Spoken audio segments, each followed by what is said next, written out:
नमस्ते। आप सबका एक बार फिर से बहुत-बहुत स्वागत है श्रीवरा एस्ट्रोलॉजी में और आप सबका बहुत-बहुत आभार कि चैनल धीरे-धीरे ग्रो हो रहा है और आप सभी के लाइक्स, कमेंट्स, अच्छी प्रतिक्रिया बहुत अच्छी लगती है और एक प्रोत्साहन मिलता है कि वीडियो बनाएँ, कुछ चीज़ें साझा करें। तो एक बार बहुत-बहुत आप लोगों का शुक्रिया। परिवार बढ़ता है तो बहुत अच्छा लगता है। और आज टॉपिक होने वाला है मंगल। मंगल का एक संक्षिप्त विवरण और 12 भाव में उसका कुछ एक फल। तो चलिए शुरुआत करते हैं और वीडियो को अच्छा लगे तो लाइक, कमेंट और सब्सक्राइब ज़रूर करें। और वीडियो के अंत में कोर्स की भी डिटेल्स हैं, वो एक बार मैं संक्षिप्त में बता देता हूँ कि 15 जनवरी से हम लोग हर रविवार को शाम को 6 से 7:30 बजे एक क्लास आरंभ कर रहे हैं वैदिक एस्ट्रोलॉजी की। जिसका कोई भी डिटेल चाहता है तो वो नीचे दिए गए नंबर पे संपर्क कर ले। और एक अपने आप में एक अद्भुत कोर्स है और पूरा कोर्स है जिसमें आपको पंचांग से लेकर के हर चीज दी जाएगी और बहुत प्रोडक्टिव होने वाला है। प्रोडक्टिव फिलोसॉफिकल दोनों उसका एक पहलू रहेगा जिसे दोनों तरीके से कवर करेंगे। तो आशा करता हूं कि आप सब ज्वाइन करेंगे और सपोर्ट करेंगे। चलिए तो मंगल के ऊपर हम चर्चा करते हैं। और मंगल मंगल है क्या? सबसे पहले एनर्जी, किसी भी कार्य करने की क्षमता। अगर आपके पास एनर्जी नहीं है तो कुछ भी नहीं है। लाख कुंडली में बड़े अच्छे अच्छे योग कॉम्बिनेशन हो, केंद्र त्रिकोण के कोई भी हो, और अगर आपके पास किसी चीज को भोगने की ही एनर्जी नहीं है तो आपके पास कुछ नहीं। It is as good as nothing. Mangal के लिए दो शब्द मैं हमेशा बोलता हूं और आप उनको याद रखिए, आकार और विकार। मंगल नैसर्गिक कुंडली में लग्न का और अष्टम भाव का स्वामी है। लग्न आपको आकार देती है, जो चीजें आपको शेप करती हैं, जो चीजें आप लोगों को दिखाना चाहते हैं, आकार आपके अंदर की पॉजिटिव वैल्यूज। मंगल विकारों को भी शो करता है जो आपके अष्टम भाव से आते हैं। वो सारी चीजें जो आपके जहन में और आपके अंदर एक पर्सनैलिटी का पार्ट है, लेकिन बहुत ज्यादा आप किसी को शो नहीं करते। मंगल ऋण का भी कारक है, ध्यान दीजिएगा। और हम इसको बहुत बखूबी इस्तेमाल कर सकते हैं अपने चीजों में कि कहाँ हमको एक ऋण मिला हुआ है। कुंडली के राशियां तो ऋण को दिखाती हैं, छठा भाव ऋण को दिखाता है, लेकिन ऋण का कारक है मंगल। तो जहां भी रहेगा वहां हम ऋणी। और इस आकार विकार शब्द को ध्यान दीजिएगा कि जहां भी मंगल है वो जगह पे इसलिए है कि वहां पे इंप्रूवमेंट होना है। विकार भी हमारे वहां छिपे हुए हैं। सो कांस्टेंट इंप्रूवमेंट, एक लगातार प्रयास वहां पे आपका रिक्वायर्ड होता है कि पिछले जन्म में, पूर्व जन्म में हमने काफी ऐसी चीजें वहां पे कर रखी हैं जिसको सुधारने का भी मौका दिया जा रहा है इस बार। तो मंगल को आप इस दृष्टि से देखेंगे तो आपको अच्छा लगेगा। मंगल नैसर्गिक एक लड़ाई झगड़े का कारक है, एक सिक्योरिटी का, वॉर का कारक है। तो आप देखिए कि किन जगहों में आपको बहुत ज्यादा लड़ाई झगड़े का सामना करना पड़ता है, किन चीजों के लिए आपको सिक्योरिटी देनी, प्रोवाइड करनी पड़ती है। ये सब मंगल से आता है। जैसे मंगल और शुक्र का रिश्ता आपस में ये दिखाता है कि रिलेशनशिप में बहुत ज्यादा लड़ाइयां हो सकती हैं और रिलेशनशिप में के माध्यम से ही हम सिक्योर भी फील करते हैं। मंगल शुक्र। मंगल का एक और रूप आप लोगों ने सुन रखा होगा कि मंगल दोष। महर्षि पराशर के मत से लग्न, चतुर्थ, सप्तम, अष्टम और द्वादश भाव में मंगल होने पर दोष होता है। और जातक पारिजात अगर आप देखेंगे तो वैद्यनाथ दीक्षित ने द्वितीय भाव को भी कवर कर रखा है इसके अंदर, और साउथ इंडिया में द्वितीय भाव को भी ज्यादा तरजीह देते हैं। अगर आप इसके पीछे का बहुत गहरा मतलब समझें तो आप ये देखें कि 4, 8, 12 जहां पे नॉर्थ इंडिया, साउथ इंडिया और सारे ऑथर्स कॉमन है, उसमें मंगल मंगल दोष बना रहा है। तो मंगल है अग्नि और 4 8 12 राशियां नैसर्गिक जल की राशियां।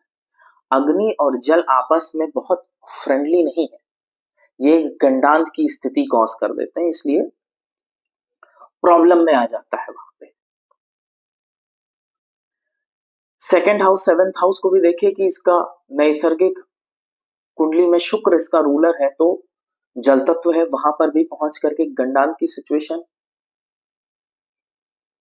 और लग्न में बैठे होने से 4 8 और सप्तम भाव को दृष्टि करने की वजह से भी एक नेगेटिव सिचुएशन बन जाती है। तो इससे लेकिन इससे बहुत ज्यादा इसका जो पब्लिक में प्रचार प्रसार है बहुत गंदे ढंग से कर रखा है और लोगों को डराने के इसमें काम करते हैं।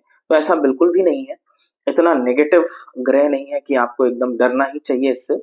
लेकिन हाँ, कुंडली मिलाते समय ये बैलेंस हो जाता है तो बहुत अच्छा रहता है। कभी आगे हम कुंडली मिलाने के ऊपर, दोष समय के ऊपर भी वीडियो जरूर बनाएंगे। तो ये है कुछ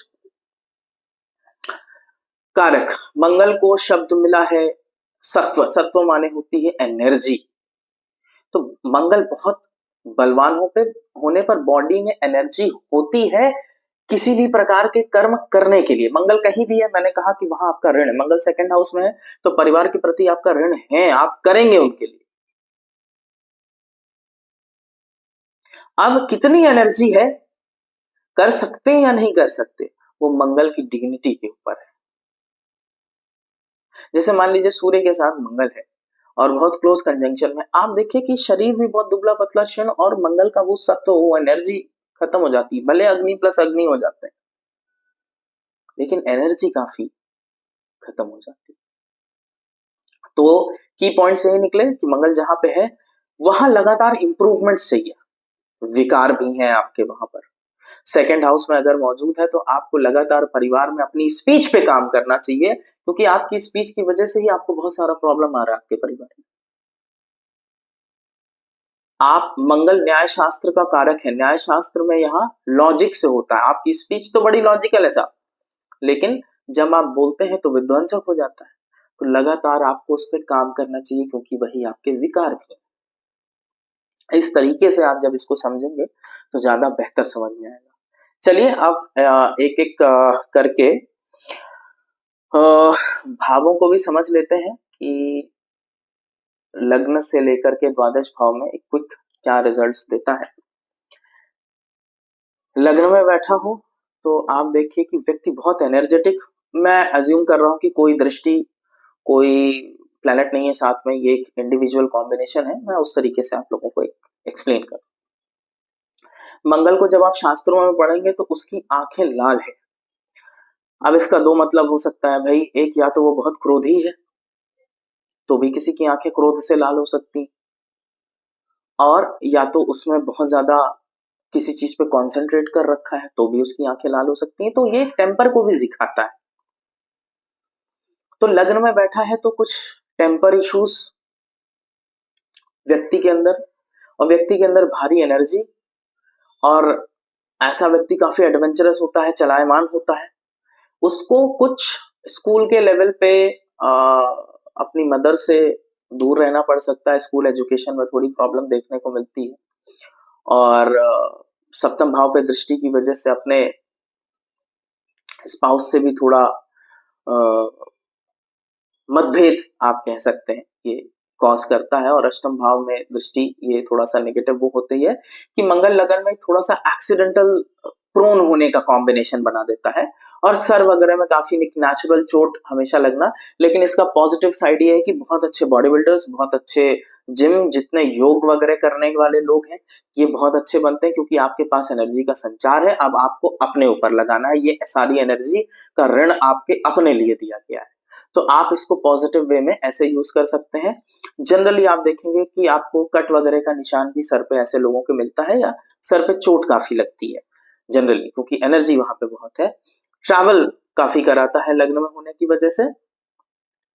और ओवरऑल एक अच्छा कॉम्बिनेशन है अच्छे एंटरप्रेन्योर होने का और अच्छे स्पोर्ट्स पर्सन होने का, लग्न का मंगल। सेकंड हाउस में अगर हम चले तो जैसा मैंने पहले कहा कि सेकंड हाउस में परिवार के ऊपर एक कर्जा, तो आपको परिवार के ऊपर घुमा फिरा के करना पड़ेगा, परिवार की जिम्मेदारी लेनी पड़ेगी। लोगों को खाना खिलाना बनाना बहुत अच्छा एक वो है इसका कि आप लोगों को खाना वगैरह खिलाइए, सेवा करिए। और अपनी स्पीच पे बड़ा अच्छा बात है कि आप बहुत सत्य बोलते हैं, लॉजिकल बोलते हैं, लेकिन वो सत्य लोगों को हर्ट भी करता है, जिसकी वजह से आप लोगों से दूर हो जाते हैं। तो सेकंड हाउस का मंगल ये प्रॉब्लम देता है। और रियल एस्टेट से काफी अच्छे पैसे कमाने का कॉम्बिनेशन ये बनता है। और अगर स्त्री की कुंडली है तो मेल प्रोजेनी प्रॉमिस करता है, और बच्चे के टाइम पे ऑपरेशन वगैरह से बच्चा पैदा हो सकता है। एजुकेशन में भी ये टेक्निकल लाइन में एजुकेशन, क्योंकि इसकी दृष्टि जो है वो पंचम भाव में पड़ती है, तो टेक्निकल एजुकेशन, इंजीनियरिंग की एजुकेशन देता है ऐसा मंगल। और अष्टम भाव की दृष्टि फिर वही कि इनहेरिटेंस वगैरह तो अच्छी होती है, लेकिन इनहेरिटेंस में आप ये भी देख सकते हैं कि ऐसे लोगों को अपनी इनहेरिटेंस के लिए काफी कर्जे चुकते करने पड़ सकते हैं। नाइन्थ हाउस में एस्पेक्ट फादर के साथ थोड़ा, फादर या गुरु के साथ डिफरेंस ऑफ ओपिनियन कॉज कर सकता है। तीसरे भाव का मंगल बहुत ही एडवेंचरस व्यक्ति, बहुत ही पराक्रमी व्यक्ति। अब ध्यान ये देना है कि ये वक्री ना हो। तीसरे भाव का कारक है, पराक्रम का कारक है, तो अति पराक्रमी तो बनाता है, वक्री होगा तो यही चीज जस्ट ऑपोजिट हो जाएगी, पराक्रम में कमी आ सकती। थोड़ा सा सिबलिंग्स के साथ आप देखेंगे कि वैसे तो बहुत अच्छा कॉम्बिनेशन है कि ऐसे लोग बहुत राइज करते हैं। अगर मंगल इसमें 10वें या 9वें भाव का स्वामी बन करके तीसरे भाव में अगर बैठ जाता है तो सरकारी नौकरी का योग सुनिश्चित कर देता है। It's a very good combination for government job, job in security forces, job eight engineering places. Security में, इंजीनियरिंग में जॉब करने का एक बहुत अच्छा कॉम्बिनेशन बनाता है पुलिस में, मिलिट्री में, क्योंकि बहादुरी, it makes you gallant over there. थोड़ा सा सिबलिंग्स के साथ इश्यू हो सकता है, और ये भी आप देख सकते हैं कि जो आपसे यंगर होंगी वो हो सकता है फीमेल हो, ये भी एक पॉसिबिलिटी इसमें बनती है। और सिक्स्थ हाउस पे इसकी एस्पेक्ट अच्छा काम करती है। दुश्मन, जैसे मैंने कहा कि बहुत गैलेंट बनाता है, तो दुश्मनों वगैरह का, दुश्मन का शमन करना। लेकिन यहाँ पे एक थोड़ा सा नेगेटिव मैंने देखा है कि कर्जे वगैरह काफी इनके राइज कर जाते हैं यहाँ की पोजीशन की वजह से। अब चौथे भाव में अगर हम मंगल को लें तो रियल एस्टेट के लिए बहुत अच्छा है, लेकिन व्यक्ति के एनर्जी लेवल्स अगर जल तत्व में है ऑब्वियसली, तो एनर्जी लेवल्स व्यक्ति के बहुत डाउन कर सकता है ये, और कुछ स्किल्स में कमी दे सकता है। थर्ड हाउस में बहुत अच्छे स्किल्ड व्यक्ति बनाता है, और फोर्थ हाउस में थोड़ा स्किल्स में कमी होती है। मदर काफी मदर को आए दिन चोट लगना, एक्सीडेंट प्रोन होना, ये एक पॉसिबिलिटी बन जाती है मंगल के चौथे भाव में होने पर। मगर 10वीं दृष्टि से, चूंकि अपनी 7वीं दृष्टि से 10वें भाव का एस्पेक्ट करता है, तो टेक्निकल लाइन में, सिक्योरिटी लाइन में, इंजीनियरिंग लाइन में ये चीज दिखाता है कि बहुत अच्छा है। लेकिन घर में थोड़ा सा ऐसे लोगों के घर में ही कलह प्रिय माहौल या कलह होती है, एक वॉर के जैसा जोन बना रहता है, तो वो एक थोड़ा सा इसका नेगेटिव वो है। एक छोटी सी इसकी रेमेडी मैंने काफी आजमाई है कि अपने बेडरूम में हमेशा एक लाल बल्ब जला करके रखें, तो वो काफी इसका नेगेटिव असर कम पड़ता है, क्योंकि चतुर्थ भाव आपके पारिवारिक सुख का भी है, और वहां पे मंगल जैसा एक लड़ाका ग्रह बहुत उम्दा परफॉर्म नहीं करता। रियल एस्टेट के लिए तो बहुत अच्छा है। रियल एस्टेट के व्यापार से, रियल एस्टेट से पैसा कमाने के लिए ये बहुत ही उत्तम कॉम्बिनेशन। पंचम भाव में मंगल ये चीज है कि मेल प्रोजेनी को बढ़ाता है। अगर मेल साइन में है तो निश्चित ही ऑड साइन जितनी है वो मेल साइन है, अगर वहां पे है तो मेल प्रोजेनी जरूर बढ़ाएगा। और टेक्निकल लाइन की एजुकेशन, और अपने एजुकेशन पे बहुत गर्व होना कि मैंने ऐसी एजुकेशन ले रखी है, इस पे बहुत प्राउड फील करना। एजुकेशन के लिए आपको, क्योंकि 12वें भाव पे भी दृष्टि जाती है, तो एजुकेशन के लिए आपको घर से अलग रहना पड़ सकता है, या फॉरेन जाकर के एजुकेशन लेने का भी कॉम्बिनेशन बन जाता है ये। और थोड़ा सा यहाँ पर भी आप देखेंगे कि टेम्पर का इश्यूज क्रिएट कर देता है, क्योंकि पंचम भाव भी आपके थॉट प्रोसेस से डील करता है, या आपके इंटेलेक्ट से डील करता है, तो यहाँ भी ये थोड़ा शॉर्ट टेम्पर्ड व्यक्ति को जन्म दे सकता है। और पेट में काफी एसिडिटी, और फीमेल के लिए ये थोड़ा ऐसा कॉम्बिनेशन है कि ऑपरेशन के थ्रू बच्चा पैदा होना ये फीमेल्स में आप देख सकते हैं। छठा भाव, सबसे पहले रेमेडी की बात करूं तो ऋण मोचन मंगल स्तोत्र यहाँ की सबसे अच्छी रेमेडी है, क्योंकि यहाँ पे बैठ करके ये कर्जों को बहुत बढ़ा देता है। ये इसका एक नेगेटिव इम्पैक्ट है। बाकी तो त्रिशडाय में जितने भी क्रूर ग्रह हैं, पाप ग्रह हैं, बहुत अच्छा परफॉर्म करते हैं, लेकिन यहाँ पे ये जो क्वालिटी है मैंने देखी कि कर्जे बहुत व्यक्ति के बढ़ जाते हैं, तो ऋण मोचन मंगल स्तोत्र जरूर पढ़ें, उससे बहुत फायदा होता है। ब्लड रिलेटेड प्रॉब्लम्स आपको हो सकती है यहाँ पे कि रेड ब्लड सेल्स की कमी या हीमोग्लोबिन का प्रॉब्लम आप देखने को मिल सकता है मंगल इन द 6th हाउस। दुश्मनों की पराजय के लिए, कॉम्पिटिटिव स्वभाव के लिए, कॉम्पिटिटिव नेचर के लिए ये बहुत अच्छा है। व्यक्ति बहुत कॉम्पिटिटिव होता है और कट थ्रोट कॉम्पिटिशंस में बहुत सक्सेसफुल होता है। ये यहाँ का एक बहुत अच्छा वो है। और दुश्मनों का शमन, क्योंकि एनर्जी है वहां पर है, तो बहुत बढ़िया परफॉर्म करती है। थोड़ा सा इसका एक नेगेटिव वो है कि कर्जे भी इसलिए हो जाते हैं, बहुत सारा फ्लैशी चीजों में खर्चा करने की आदत पड़ जाती है, आप ये चीज देखें। सप्तम भाव का मंगल फिर वही कि 10वें भाव को दृष्टि देता है, लग्न को दृष्टि देता है और दूसरे भाव को दृष्टि देता है। रियल एस्टेट के व्यापार, किसी भी प्रकार का कंस्ट्रक्शन का काम, ईंटों का काम, ये सारे काम से पैसा देना बहुत अच्छा।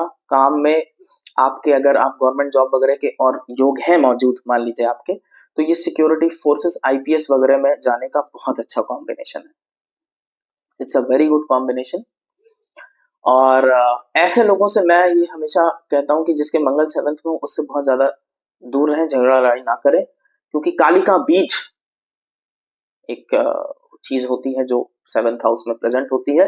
दुश्मनों का बहुत जबरदस्त संहार होता है मंगल इन द 7th हाउस। इसका पॉजिटिव एस्पेक्ट ये है। थोड़ा सा स्पाउस के साथ जैसे कि मंगल दोष फॉर्म करता है, तो एक टिफनेस आपके बोलने की वजह से आपस में रिफ्ट होना, आपस में एक मतभेद होना, ये चीजें आप एक्सपेक्ट कर सकते हैं सप्तम भाव में। बाकी व्यापार के लिए, रियल एस्टेट के व्यापार के लिए बहुत अच्छा है। एक नेगेटिव ट्रेट और इसका, हेस्ट डिसीजन। ऐसे लोग बहुत जल्दीबाजी में डिसीजन करना, इंपल्सिव होकर के डिसीजन करना, आप ये भी तुला राशि में भी पाएंगे कि ऐसी चीज उनको देखने को मिलेगी। ये इस तरीके से बिहेव करते हैं जिसकी वजह से इनको प्रॉब्लम होती है और ये परेशानियों में फंस जाते हैं। अष्टम भाव में आए तो इनहेरिटेंस तो देता है, लेकिन फिर वही बात है कि इनहेरिटेंस आपको ऐसा मिलेगा कि उसके साथ साथ कर्ज वगैरह भी आपको इनहेरिटेंस में आ जाते हैं आपके, और उतना एंजॉय नहीं कर पाते आप इनहेरिटेंस को। लैंड वगैरह देता तो बहुत अच्छा है, क्योंकि 2nd हाउस और 11th हाउस को अपनी दृष्टियों से देखता है, तो लैंड वगैरह बहुत अच्छी देता है। और ज्योतिष, जितने ज्योतिष में ओकल्ट फील्ड, किसी भी प्रकार का न्यूमरोलॉजी, ज्योतिष, ओकल्ट, बहुत ही अच्छा कॉम्बिनेशन है। बहुत अच्छी रिसर्च कर सकते हैं, काफी इनके अंदर पोटेंशियल होता है। जैसे मैंने कहा कि एक ऋण है, एनर्जी है और वो वहां पर है, तो ये भी दिखाता है कि पूर्व जन्म से ही आप इसमें इन्वॉल्व थे और आप बहुत अच्छा परफॉर्म करेंगे। या किसी भी रिसर्च फील्ड में, इंश्योरेंस की फील्ड में आप ये देखिए कि ये सब बहुत बेहतरीन होता है। अगेन यहाँ पर थोड़ा सा हेल्थ इश्यूज में, पाइल्स वगैरह का हेल्थ इश्यूज आप देख सकते हैं कि किसी को पाइल्स वगैरह का प्रॉब्लम दे सकता है। हीमोग्लोबिन की कमी, ब्लड रिलेटेड डिसऑर्डर्स, पाइल्स का प्रॉब्लम ये रहता है। नवम भाव में मंगल अगर डिग्निफाइड है, एग्जॉल्टेड है, ओन साइन है, डिग्निफाइड है, स्कॉर्पियो का नहीं, तो रफली एट द एज ऑफ 28 आप देखेंगे इनका भाग्योदय होने लगेगा। लेकिन मैं हमेशा बोलता हूं कि लड़ाइयों से बच के रहें, भाग्य में बर्बादी लड़ाई की वजह से आ सकती है। ये किसी के साथ भी, मतलब may be with the father, may be with the siblings. अच्छा, सप्तम भाव में एक ये है कि आप और आपके सिबलिंग भी काफी एक दूसरे से रिजेंबल कर सकते हैं। ये सप्तम भाव में एक चीज देखिए। 9th हाउस में बस वही सबसे बड़ी बात है कि गुरु के लिए, फादर के लिए थोड़ा सा प्रोटेक्टिव रहें, और किसी भी लड़ाई से आपका भाग्य बर्बाद हो सकता है। और कुछ ना कुछ यहाँ पर ये रहता है कि कुछ ना कुछ नया हमेशा सीखते रहने की ललक होनी चाहिए। और यहाँ पे बढ़िया है। और लैंड वगैरह से काफी आपको भाग्योदय हो सकता है, आप काफी जमीन जायदाद लेने के शौकीन हो सकते हैं, स्पेशली अगर चंद्रमा से 9 में भी मंगल बैठा है तो आप देखिए ये चीज आपको बहुत वो होती है, जमीन के माध्यम से भाग्योदय, ब्रदर के माध्यम से भाग्योदय, बस लड़ाइयों से बचना चाहिए। 10th हाउस की पोजीशन बहुत अच्छी पोजीशन है, दिग्बली है वर्क एरिया में, लेकिन कॉन्फ्लिक्ट्स दिखाता है कि वर्क एरिया में आपके काफी कॉन्फ्लिक्ट्स हो सकते हैं। आपका भाई के साथ आप प्रोफेशन में, 7th हाउस में आप अपने ब्रदर्स के साथ पार्टनरशिप में भी आ सकते हो। 10वां भाव चूंकि आकाश का पीक पॉइंट है तो ये दिखाता है कि कोई सिबलिंग आपका बहुत राइज किया है लाइफ में, ये भी एक बड़ा पॉजिटिव है। मदर की शादी के लिए थोड़ा सा नेगेटिव ये है। ओवरऑल काम के लिए बहुत अच्छी पोजीशन है, वही security forces, real estate, armies. Surya और मंगल अगर 10वें भाव में इकट्ठे मौजूद हो तो बहुत अच्छे ज्योतिष का भी कॉम्बिनेशन है, क्योंकि अग्नि तत्व ग्रह है और ज्योति अग्नि से जुड़ी हुई है। 11th हाउस, भाई से आपको लाभ मिलना, रियल एस्टेट से लाभ मिलना, और काफी अच्छा कॉम्बिनेशन है। लेकिन थोड़ा सा प्रॉब्लम आप देखने को ये हो सकता है कि आपके स्टडीज वगैरह में थोड़ा ब्रेक आ सकता है, क्योंकि इसका जो एस्पेक्ट है 5th हाउस पे ये थोड़ा सा वो है। बाकी अगर आपकी टेक्निकल एजुकेशन है या मेडिकल से संबंधित एजुकेशन है तो वो उसको प्रमोट करता है, उतनी दिक्कत नहीं होती। ओवरऑल 11th हाउस में बहुत ही अच्छा काम करता है, और ऐसे लोग लोन लेकर के भी बहुत सारी चीजें स्टार्ट करते हैं और सक्सेसफुल रहते हैं, दे आर वेरी सक्सेसफुल। 12वें भाव में मंगल नींद का प्रॉब्लम दे सकता है आपको। लाल किताब के अनुसार अगर 11वें भाव में मंगल है तो आपको एक चिन्ह भी मिल जाएगा कि आसपास आप देखिए कि कहीं फंक्शंस बहुत होते हैं, ऐसे लोग, कोई ग्राउंड वगैरह आपको मिलेगा जहाँ पे फंक्शंस वगैरह होंगे, टेंट वगैरह लगते हैं, लोगों की शादी होती है, तो ये लाल एक 11वें भाव में मंगल का चिन्ह है। 12वें भाव में अब एनर्जी का क्षय भी हो गया तो lack of energy, sleeplessness cause कर सकता है। अगर द्वय स्वभाव राशि में है तो आप देखेंगे कि ऐसे लोगों को बहुत ज्यादा ऐसे सपने आ सकते हैं जहाँ पे मार पीट के या उनको कोई मार रहा है, इस तरीके के सपने भी वो देखते हैं। और लॉस ऑफ एनर्जी, जैसा मैंने बोला कि आप अपने से ही एनर्जी कम महसूस करना, ये भी एक यहाँ पर नेगेटिव इसका वो है। बाकी दिखावे पे खर्चा करने से काफी परेशानियों में आप घिर जाते हैं अगर 12वें घर का मंगल है। और ये भी दिखाता है कि ओवरसीज या किसी बाहर जगह आप प्रॉपर्टी वगैरह ले सकते हैं। और वन ऑफ द कॉम्बिनेशन, अगर थर्ड लॉर्ड बन करके 12th में गया है तो ये लेफ्ट हैंडर आपको कर सकता है। तो ये रफली इतनी चीजें हैं। और यहाँ पर भी आइस का प्रॉब्लम, आंखों में जलन और एसिडिटी, पेट में जलन, और आप ये भी देखेंगे कि नींद का इशू, जैसा मैंने बोला, और हीमोग्लोबिन और ब्लड से संबंधित प्रॉब्लम्स आप यहाँ पर देख सकते हैं। तो ये है मंगल के कुछ 12th हाउस 12 घर में रिजल्ट। मैं बहुत घुमा फिरा करके कोई कहानी की तरह और कुछ रचनाएं रच की चीजें नहीं कहता, मैं बहुत डायरेक्ट जैसा ज्योतिष होना चाहिए वैसा ज्योतिष को अप्रोच करता हूँ, और आशा करता हूँ आपको पसंद आएगा। और किसी भी प्रकार के कंसल्टेशंस के लिए आप नीचे दिए गए नंबर पर संपर्क कर सकते हैं। इसी तरीके से वीडियो को लाइक करें, शेयर करें, कमेंट करें, और नमस्ते।